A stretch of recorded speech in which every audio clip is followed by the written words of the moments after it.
नमस्कार श्रोता बंधु आपण माने शुणुछंती प्रसिद्ध लेखक विभूति पट्टनायक रचित सुप्रसिद्ध उपन्यास प्रेमिकार द्वितीय भाग। कटक स्टेशन एई जगह को आसिले तमे मने पड़ एई सीमेंट बेंच जहाँ मुंड उपरे कोनोसी सेड नहीं, प्लाटफॉर्म ठारू टिकिए दूर एइठी तम सहित बुलु बुलु दिनी निजकु नुआ करी आविष्कार करिथिलि। तमे सांगरे थिल से दिन गुड़िक देखा नहेले तमर राग, देखावा मात्रे लज्जा। मु अन्यमनस्क थिले तमे मो मुह को चाह, मु तम मुह को चाहिए तमे मो पाद को चाह। मने पड़े मने न पड़िबार कथा अनेक वर्ष हो गलानी। केते वर्ष 20।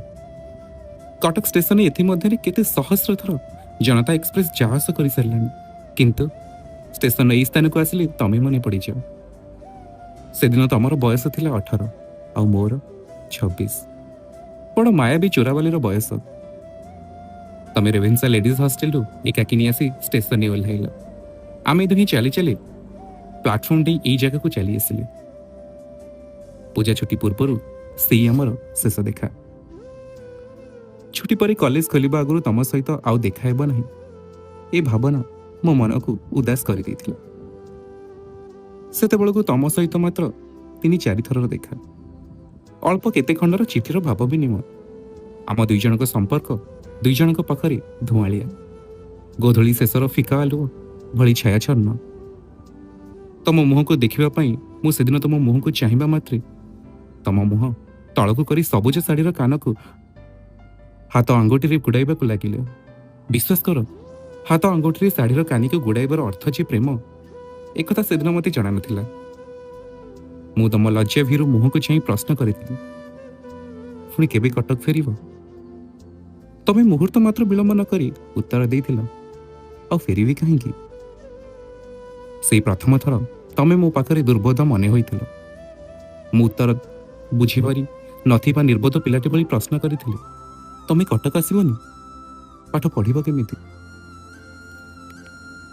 तम ओठर मृदु हसर आलोडन रे सारा मुह झलसी उठिथिला। तमे दृष्टि तोली मो मुह को चाहिथिल। पलक विहीन चाहाणी खूब धीरे क्यों राग संगीतर मूर्छित रागिणी रे कंठस्वर को अनुरणित करी उत्तर देइथिल, घरे बो को कहीदेवी कटक लेडीज हॉस्टेल रे रहिबी पाठ पढ़ार मन लागुनी। अकारण रे सेमाना मो पढ़ा पई पैसा खर्च करी लाभ कौन? आंगुठी रे साड़ी कानी गुड़ाई इंगित रे जहाँ तमे बुझाई पारि नथिल से पदिए कथारे आभास रे से मुहूर्त रे मते तमे बुझाई देइथिल। स्टेशन से निर्जन अंशटा हठात अनेक फूलर बास्नारे महकी उठिथिला। जीवनटा थिला से पर्यंत मो पाखरे एक रूपक भली, किंतु सेही मुहूर्त रे ताहा प्रतीकरे परिणत होई गला। केते दिन केते राति भाबी भाबी से भली एक प्रश्नर उत्तर तमे मने मने तैयारी करिथिला। तमे निभृत मनर प्रजापति लघुपक्ष तोली हठात केमिति मो मनर अरण्य को उड़ी आसिल? मु केमिति सेही मुहूर्त रे जानिगली जे हठात पुरुषर प्रेमिक होई जाइछि। आकाश रे उड़ुथिबा सबु नीलकंठ पक्षी मो मनर अजणा समुद्र रे नौका देह भसाई देउछंती। सेदिन तमर बयस केते? 18, मोर 26। किंतु आज प्राय 20 वर्ष पर भी स्टेशन ए अंश को आसिले मोर मन हुए आम दुई जनक बयस से दिन ठारू आग को पादे बढ़ी नहीं। से माया भी 18-26 बयस पाखरे बहमान कालस्रोत निस्तब्ध हो रही जाइछि। आमर खेलघर भांगीगला परे, प्रीतिर बणिज शेष होईगला परे तमे केबे आउ ए स्टेशन को आसीछ? ए निर्जन प्राय स्टेशन केबे तम कान पाखरे चुप चुप कहिछि? वर्षीयसी बालिका प्रथम प्रेमर बयस केबे बढ़े नहीं। तमे जाना पिलादिनी जने ज्योतिषी मते कहिथिले जने दिव्य सुंदरी झील सहित मोर बाहागर हेब। से झीर राशि बल मु खूब उन्नति करी, बड़ लोक हेबी। ज्योतिषी कथा शुणी बो तार शून्य डाला को अरुआ चल भरी देइथिला। टंका नड़िया उपहार देइथिला।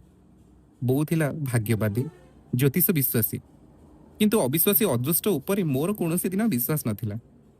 मो से ज्योतिषी मुह तांको भविष्यवाणी भूली जाइथिली, किंतु मो अजाणत से ज्योतिषी बाणीर बीज हुए तो मो मनर ओदा माटी पड़ी गजा ही बड़ होता। ता नहेले ସେଦିନ ଷ୍ଟେସନରୁ ତମ ଲେଡିଜ୍ ହଷ୍ଟେଲରେ ଛାଡ଼ି ବସାରେ ପହଞ୍ଚିବା ମାତ୍ରେ ହଠାତ୍ କାହିଁକି ମୋ ମନ ସେଇ ଜ୍ୟୋତିଷଙ୍କ କଥା ମନେ ପଡ଼ିଥାନ୍ତା। ଆଉ ମୁଁ ଦୃଢ଼ ଭାବରେ ବିଶ୍ୱାସ କରିଥାନ୍ତି ଯେ ତମେ ହେଉଛ ସେଇ ଦିବ୍ୟ ସୁନ୍ଦରୀ ଝିଅ ଯାହାକୁ ଏତେ ଦିନ ଧରି ମନେ ମନେ ମୁଁ ଅନ୍ୱେଷଣ କରୁଥିଲି।